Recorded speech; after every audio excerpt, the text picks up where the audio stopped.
과학기술 공사반 민코프스키의 4차원 시공간과 세계선을 진행할게요. 어려운 내용, 어렵다고도 보일 수 있는데 어떤 단순하거든요. 그래서 처음 보실 때 좀 집중해서 보시면 이해하시기가 상대적으로 수월하실 것 같습니다. 일단 첫 번째 문장에 나와 있는 것은 제가 적어놨는데 바로 들어갈게요. 갈릴레이의 상대성 원리는 이라고 나와 있는데요. 갈릴레이의 상대성 원리 네모 쳐보시면 여기 나와 있는 내용만으로 갈릴레이가 말하는 상대성의 원리에 대해서 이해만 하시면 됩니다. 이게 중심 내용은 아니에요. 뒤에 민코프스키라고 하는 사람이 중심 내용이기 때문에 갈게요. 모든 운동은 상대적이다. 1번.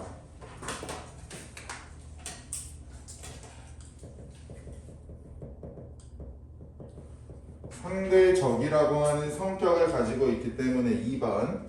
속도를 이야기할 때는 기준이 되는 사람 또는 기준계가 있어야 한다. 속도를 이야기할 때는 기준이 필요하다. 단순하게 기준이 되는 사람은 우리와 같은 인간이 될 거고, 기준계라고 하는 건 물체나 물건이 될 테니까 그 차이라고만 인지하시면 됩니다. 한다는 것과 3번 등속 운동을 하는 모든 관찰자에게는 동일한 물리 법칙이 적용이 된다. 라고 하는 것을 갈릴레이의 상대성 원리라고 이야기를 한대요. 갈릴레이의 상대성 원리에서 설명하고 있는 속도 덧셈의 법칙에 따르면 20km/h로 가는 사람이 자동차에 탄 사람이 있다면 자동차 앞쪽에서 30km/h로 자동차를 향해 날아오는 공을 보고 있다고 할 때 이 공이 보이는 속도는 50km/h가 된다라고 나와 있는데, 거기 나와 있는 것을 간단하게 예를 들어서 보시면 정지한 사람이 있다라고 가정을 해볼게요. 가만히 서 있는 사람이 있고요. 반면에 시속 예를 들어서 10km로 달리는 사람이 있다라고 가정을 해본다면 정지한 사람과 시속 10km로 달리는 사람이라고 하는 건 당연히 다른 입장을 가지고 있는 사람이 될 겁니다. 예를 들어서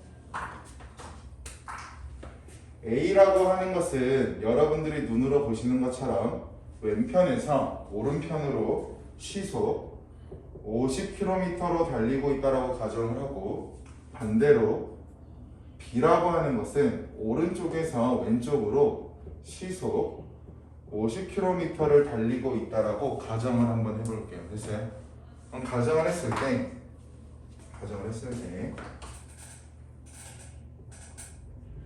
정지한 사람이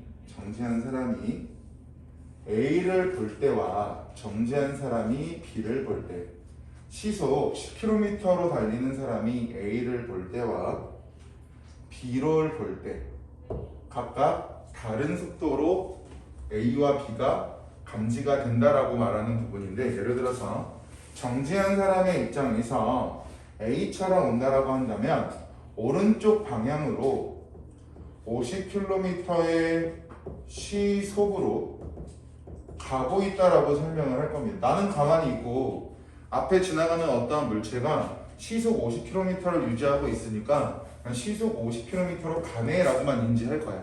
나는 이동한 게 없기 때문에. 거꾸로 뒤집어서 봐도 마찬가지야. B를 볼 때도 왼쪽에서 오른쪽으로 시속 50km로 가고 있다 또는 오고 있다라고 설명을 할 수가 있겠죠. 그럼 정지에 있는 사람은 A 방향으로 가나 B 방향으로 가나 시속 50km라고 하는 걸 느끼는 감정은 똑같을 거라고요. 반면에 시속 10km로 달리는 사람이 오른쪽, 즉 A와 동일한 방향으로 달리고 있다라고 가정을 해볼게요. 달린다라고 하는 건 방향성이 정해져야 되니까. 그럼 A라고 하면 시속 50km로 달리던 게 있는데 사람이 시속 10km로 같은 방향을 보고 있죠. 그러면 아까 봤던 정지한 사람의 케이스와 달리 같은 방향으로 동시에 달려나가고 있기 때문에 A는 시속 40km로 가고 있다라고 인지할 거고요. 동일한 방향이고 내가 10km를 사용하고 있으니까 50 빼기 10이라고 생각하시면 될 것 같고요. 거꾸로 B라고 하면 거꾸로 시속 50km로 오고 있었는데 시속 10km로 달리는 사람은 왼쪽에서 오른쪽으로 달리고 있으니까 A의 경우의 수와는 다른 방향이 될 겁니다. 그럼 이렇게 다른 방향을 형성하고 있을 때는 거꾸로 시속 60km로 가고 있다라고 인지할 수가 있겠죠. 그럼 정지해 있는 경우는 파란 색깔에 나와 있는 시속을 그대로 유지하는 반면에 한쪽 방향으로 일정한 속도를 유지한 채 달려가는 사람은 같은 방향이냐 다른 방향이냐에 따라서 해당 물체가 가지고 있는 속도가 다르게 인지가 될 거라고요. 이게 여기 나와 있는 방금 예시를 설명했다라고 보시면 될 것 같습니다. 이어서 볼게요. 이 속도 덧셈의 법칙은 지구 위에서나 태양 위에서나 등속이라고 하는 건 속도가 같다라고 보시면 됩니다. 등속 운동을 하며 날아가는 우주선 안에서도 똑같이 적용이 된다. 아인슈타인 메모 쳐보시면 두 번째 인물이 나왔네요.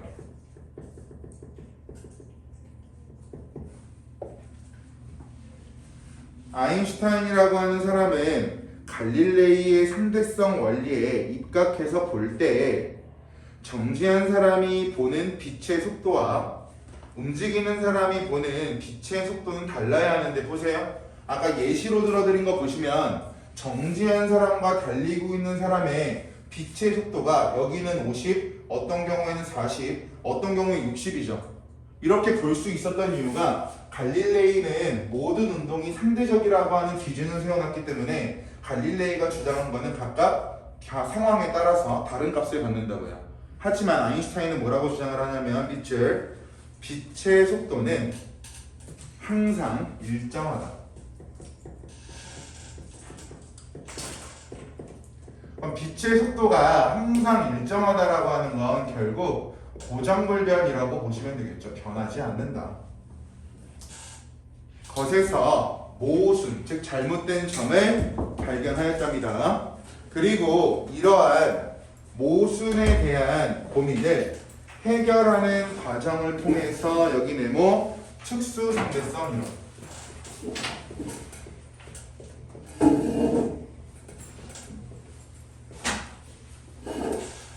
아까 봤던 갈릴레이는 단순한 상대성 이론이었다면 여기서 발견된 모순을 바탕으로 아인슈타인은 특수상대성 이론이라고 하는 원리를 뽑아냈다고 합니다. 이어서 볼게요.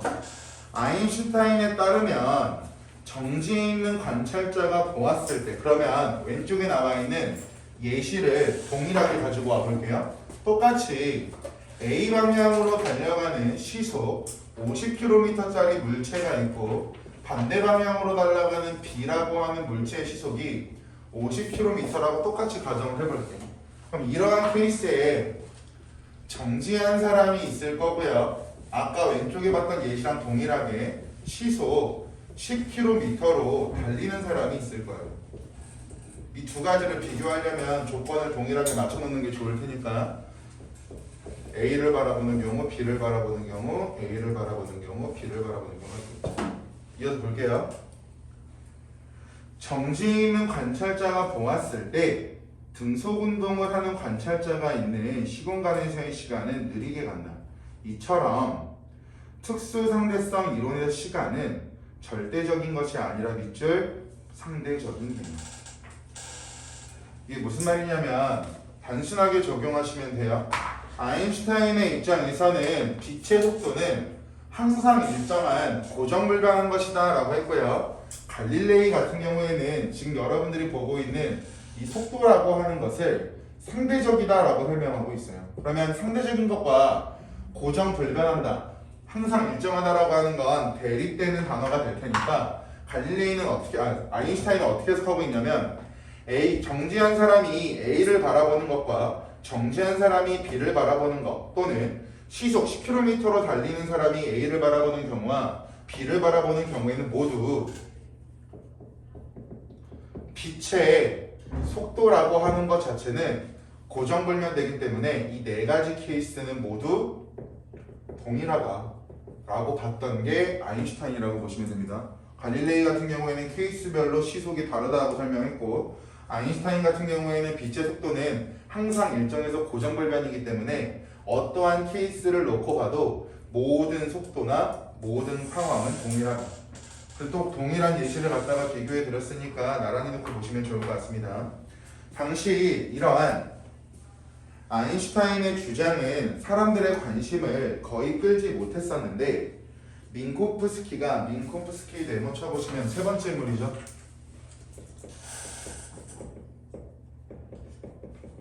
민코프스키가 4차원 시공간 좌표와 이를 기반으로 한 세계선이라는 개념을 도입하여, 그럼 두 가지를 보셔야겠네요.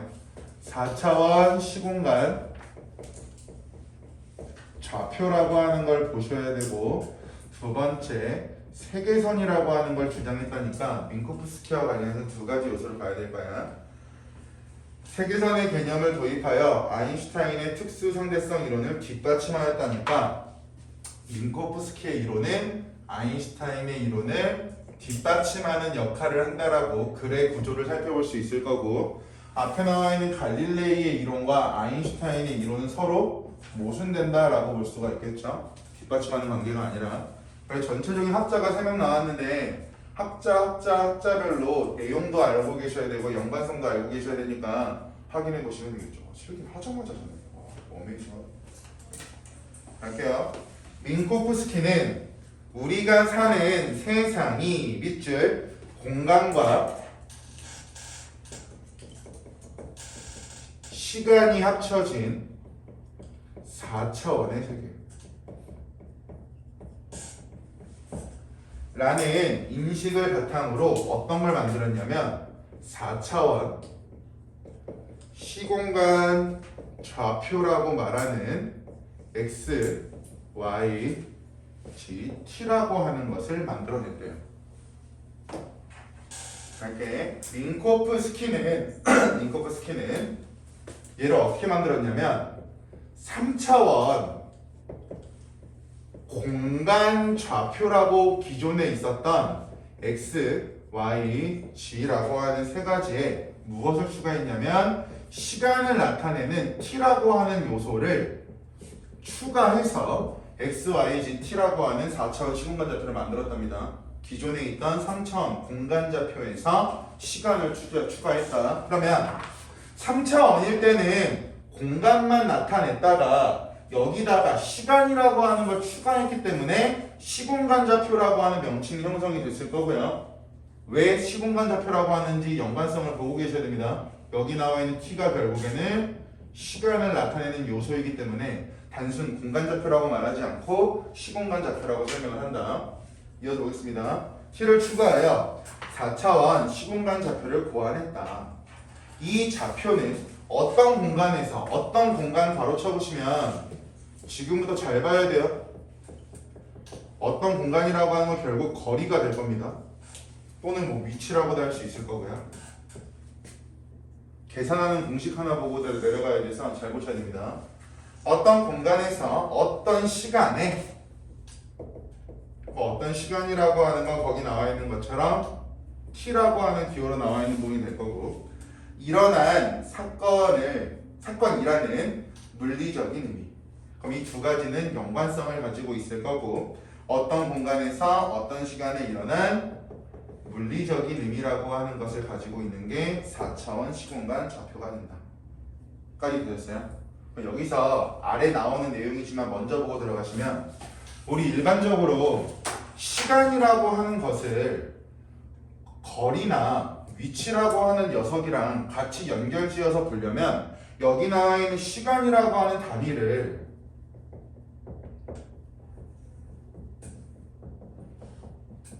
거리로 변경을 해야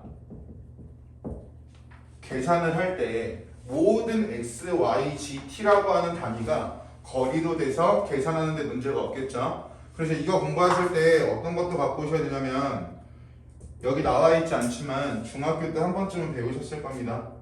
거리라고 하는 것은 속도 곱하기 시간이다. 거의 수학 시간이랑 비슷해요. 문과 애들은 거의 짜증이 날 수밖에 없는 부분인데 알고 계셔야 됩니다. 여기서는 이것을 가지고 바꾸셔야 되는데 여기서는 아인슈타인의 이론을 뒷받침하고 있다라고 했으니까 여기서 말하는 속도는 빛의 속도라고 하는 개념이 될 거고 아인슈타인이 말했던 빛의 속도라고 하는 개념이 될 거고 빛의 속도라고 하는 게 아래에서도 나오겠지만 얘를 뭐라고 할 거냐면 C라고 가정할 겁니다. 알파벳 C. 시간이라고 하는 건 T가 될 거고 위에 나와 있는 T라고 하는 개념을 가지고 와서 그럼 얘를 가지고 환산을 해보시면 아래 뭐라고 나올 건지는 아래에서 살펴볼게요. 결국 얘를 시간이라고 하는 단위를 거리로 바꿔야 되니까 시간은 5분의 5다라고 하는 형태로 분수꼴로 나오게 될 거고 그와 관련 내용이 아래 나오니까 아래에서 한번 살펴보겠습니다. 이렇게요. 3차원 공간에서의 4차원 시공간 좌표에서 중요한 것이 거리의 개념이기 때문에 거리로 바꿔야 된다. 시간을. 4차원 시공간에서 거리란 무엇일까? 여기 네모 쳐볼까? 3차원 공간. 지금 설명하고 있는 건 3차원 공간입니다. 3차원 공간에서 원점 0,0,0 3차원 공간이니까 좌표가 3가지밖에 없다고요. 4차원이니까 좌표 4개 나올 거고요. x, y, z, t 4차원이니까 4개 3차원이니까 x, y, z 0,0,0 3개가 나오겠죠. 원점 0,0,0과 점 x, y, g의 거리는 피타고라스의 정리를 각각 a와 b라고 하고 빗변의 길이를 c라고 한다면 a제곱 플러스 b제곱은 c제곱이 성립한다는 수학 공식 좌표에서 두 점 사이를 이어서 할게요. 피타고라스 정리에 따라서 루트 x-0의 제곱 y-0의 제곱 g-0의 제곱은 x제곱 플러스 y제곱 플러스 z제곱의 루트이다 라고 계산을 할 수 있대요. 슬러시로 끊어보시면 여기까지는 3차원 공간에서 거리를 구하는 방식이라고 보시면 되겠죠. 그러나 여기 네모 쳐보자. 4차원 시공간 4차원 시공간과 3차원 공간 좌표에서 가장 큰 차이점은 뭐냐면 시간이라고 하는 t가 추가가 된다라고 하는 게 가장 큰 차이가 될 거예요. 그래서 여기서도 시간 t가 추가되면서 공식이 달라져야 된다라고 하는 걸 주장을 할 겁니다. 볼게요.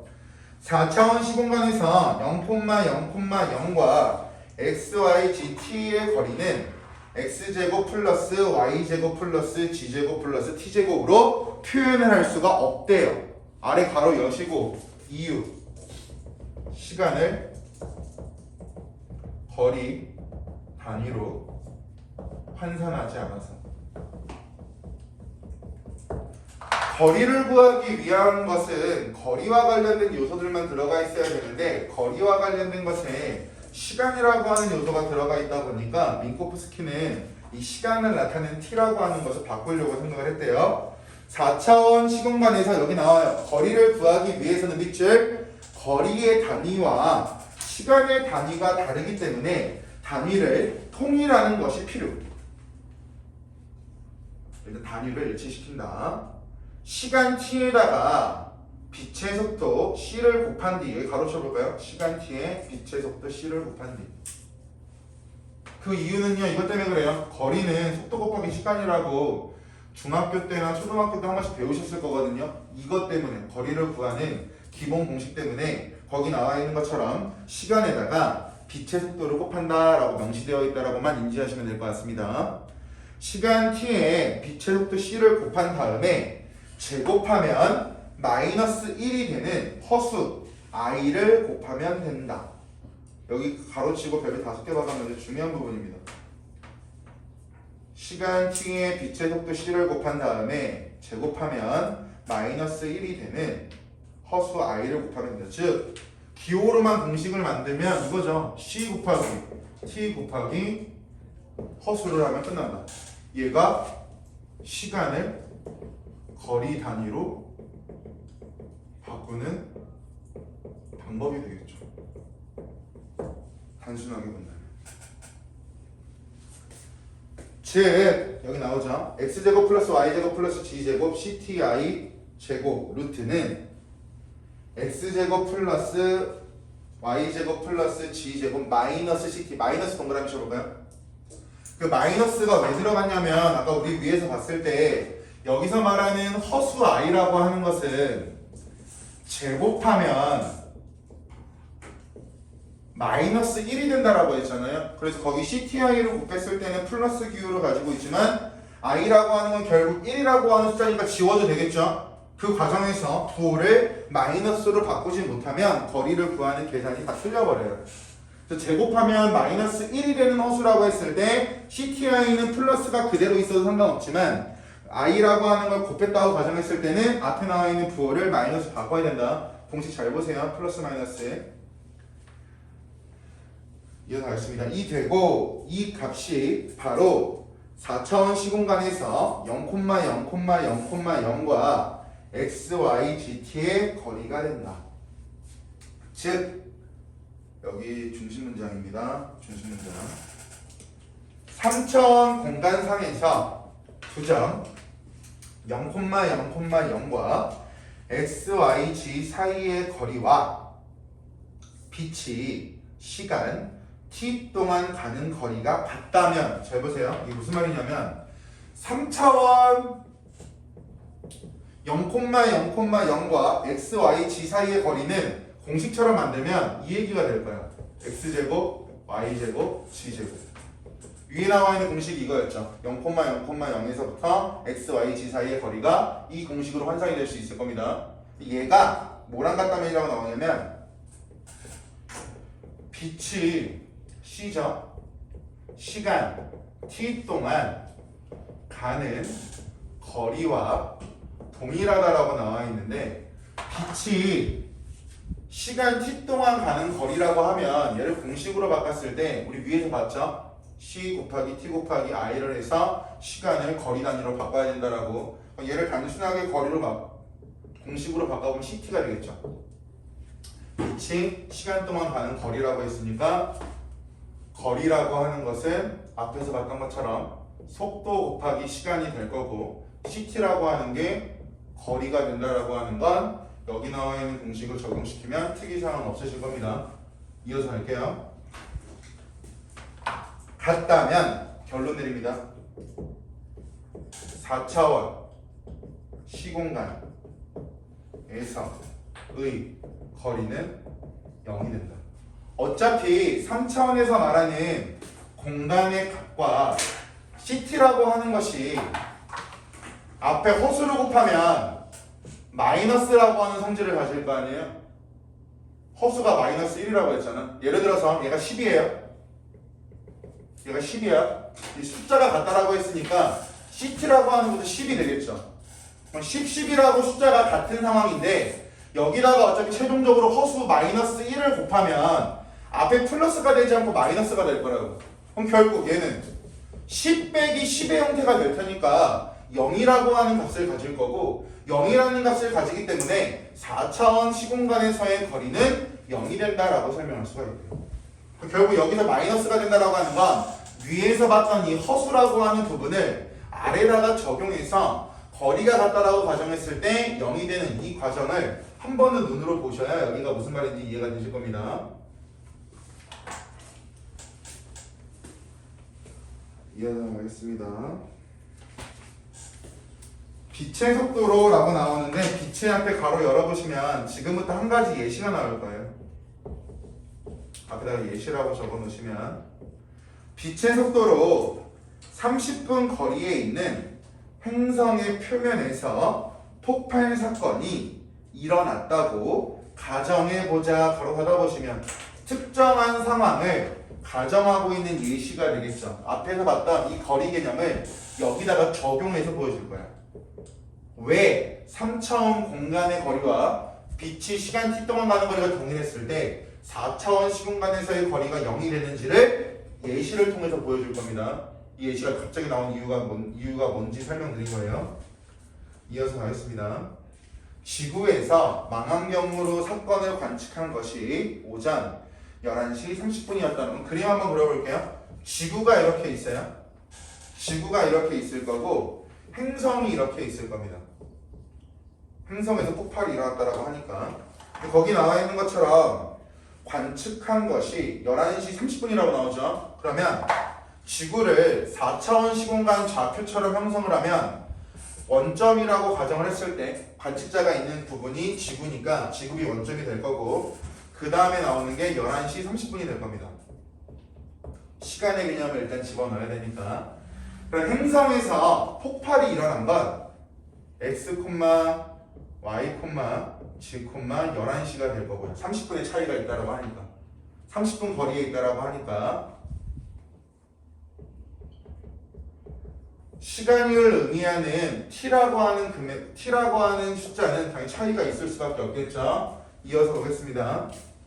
폭발은 사실 30분 전인 11시 정각에 일어난 것이다. 그러면 x, y, g는 g, 11시라고 하는 행성의 좌표와 지구에서 보고 있는 0,0,0은 11시 30분이다 라고 하는 건 방금 나와 있는 문장으로 해결이 되겠죠.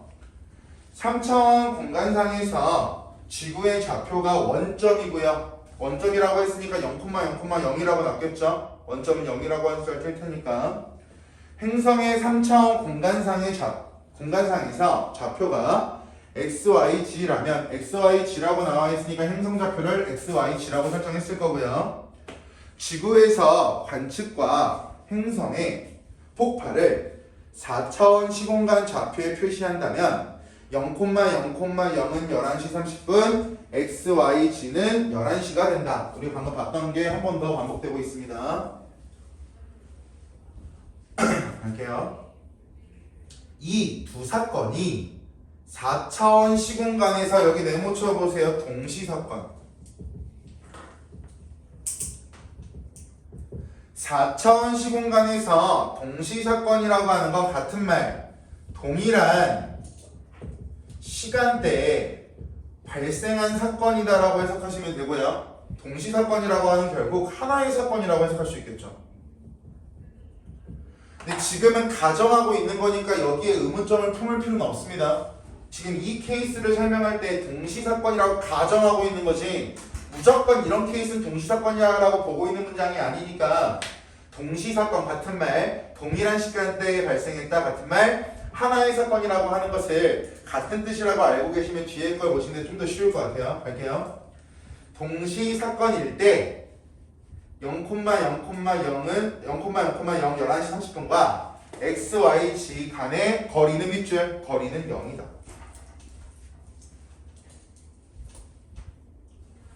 결국 거리가 0이 될 수밖에 없는 이유는 얘예요. 잘 보세요. 동일한 사건 또는 동시사건 또는 하나의 사건이라고 한다면 11시와 11시 30분이라고 하는 시간의 차이는 발생을 하고 있는 건 맞아요. 관측하는 것 자체가 30분의 시간의 차이는 만들어지고 있지만 거기서 말하는 걸 계산을 해보시면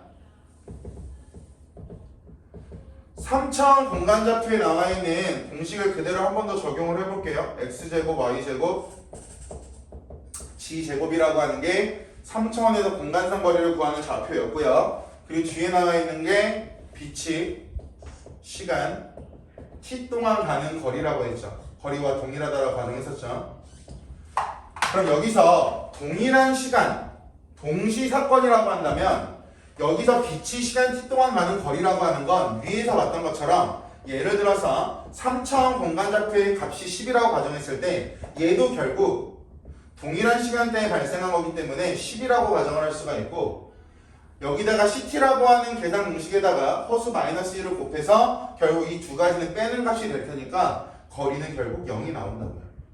그러니까 여기 나와 있는 시간 개념 자체가 혼란을 초래할 수 있는 건 맞는데 여기서 가정이라고 하는 동시사건이라고 하는 말로 여기 나와 있는 좌표들은 실질적으로 다 필요가 없어요.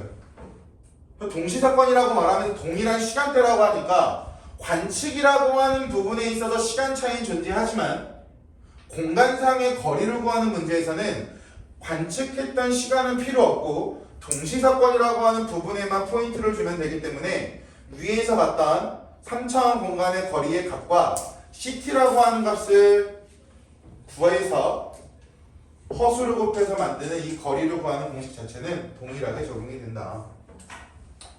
이어서 볼게요.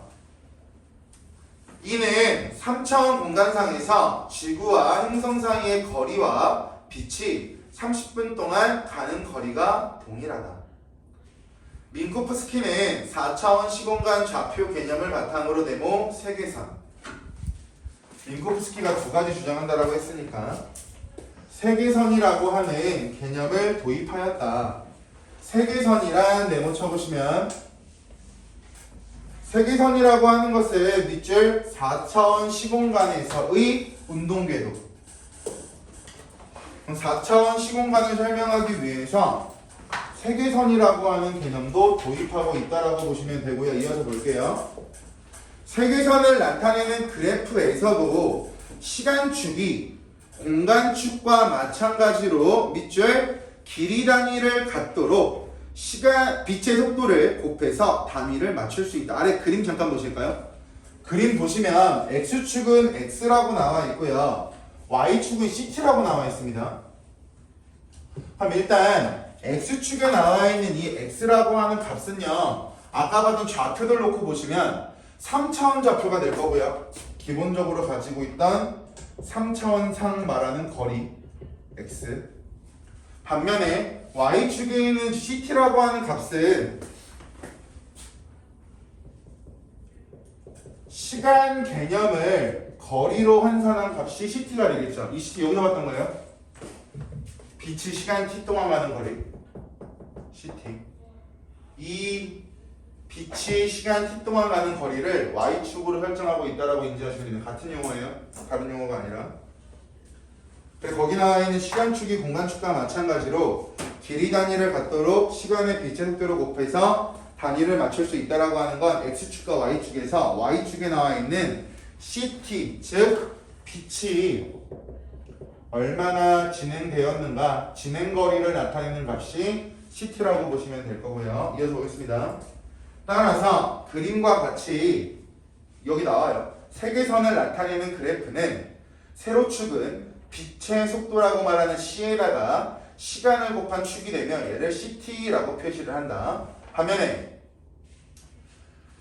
공간축을 나타내는 가로축은 3차원인 공간 x, y, g를 쉽게 표현하기 위해서 통상적으로 밑줄 1차원 x,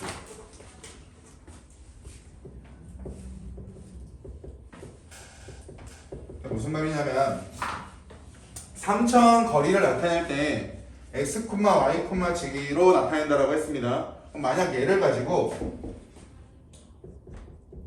x만 적혀 있으면 1차원상 거리가 될 거고 x, y가 적혀 있으면 얘를 2차원상 거리라고 설명을 해요. 그런데 세 가지니까 3차원상 거리다라고 설명을 하는 건데 지금 보고 있는 x축에는 x라고 하는 한 가지만 나와 있으니까 거기 보시는 것처럼 얘는 결론적으로 1차원의 거리를 나타낸다 라고 정리할 수가 있을 거고요. 4개니까 좌표가 4개니까 4차원이라고요. 그럼 좌표가 1개니까 1차원이 되겠죠. 좌표가 2개면 2차원이 될 거고 좌표가 3개니까 3차원이 될 겁니다.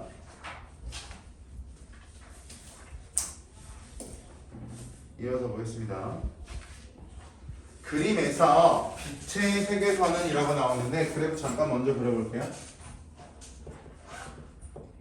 빛의 세계선이라고 하는 게 하나가 나와 있을 거고 물체 B와 관련된 물체 B의 세계선이 나와 있을 거고요. 그래프상 마지막으로 나와 있는 게 물체 A와 관련된 물체 A의 세계선이 될 겁니다. 이 부분을 거기 나와 있는 거 한번 읽어보고 정리를 도와드릴게요. 빛의 세계선은 세로축에 대해서 45도 각도로 기울어진 직선이래요. 그림에서 물체 B의 세계선이 물체 A의 세계선보다 빛의 세계선에 더 가깝기 때문에 단순하게 눈으로 보세요. 물체 B의 세계선과 물체 B의 세계선은 A에 비해서 상대적으로 가까운 거리를 유지하고 있습니다. A에 비해서. 여러분들이 이건 눈으로 확인하는 건 크게 어렵지 않겠죠? 가깝기 때문에 등속으로 운동하는 물체 B의 속도보다 물체 B의 속도가 등속으로 운동하는 물체 A의 속도보다 빠르다라고 나와 있는데 복잡하니까 간단하게 가면 빛의 세계선과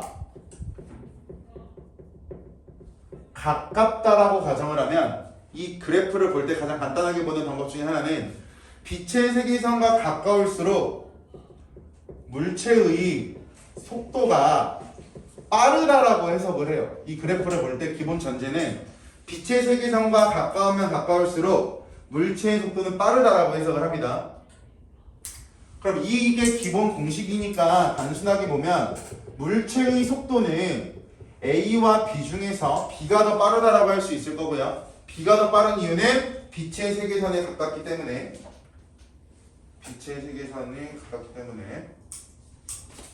그럼 잘 보세요. 만약에 빛의 세계선보다 아래에 있는 경우가 존재할 수도 있을 거고요. 세계선이 물체와 관련된 물체의 세계선이 아래에 있는 경우가 있을 수도 있고요. 거꾸로 물체와 관련된 세계선이 A와 B처럼 빛의 세계선보다 위에 있는 경우가 존재할 수도 있을 겁니다.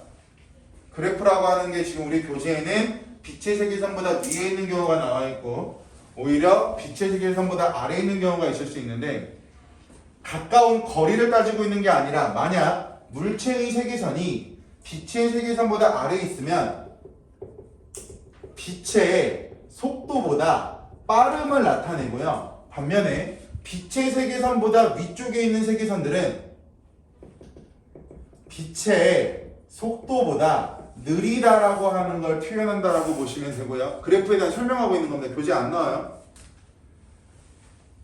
지금 우리가 보고 있는 건 빛의 세계선보다 위에만 있기 때문에 아래에 있는 케이스가 응용 문제나 보기를 주고 문제를 물어보면 낯설 수가 있어서 단순하게 이 그래프에 대해 설명하고 있다라고 인지하시면 된다고요.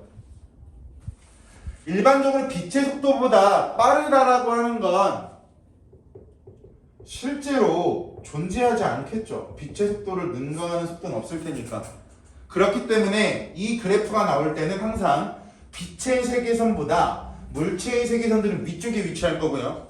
만약 시험 문제에서 빛의 세계선보다 아래에 물체의 세계선이 위치하지 않는 이유를 물어본다면 빛의 세계선보다 물체의 세계선이 아래에 위치하는 경우는 빛의 속도보다 빠르다라고 하는 걸 의미하는 거고 보다라고 하는 조사 하나만 집어넣어 드릴게요. 빛의 속도보다 빠르다는 걸 의미하는 거고 실제로 이러한 것은 존재할 수가 없기 때문에 물체의 세계선은 빛의 세계선보다 아래에 위치할 수가 없을 거고요.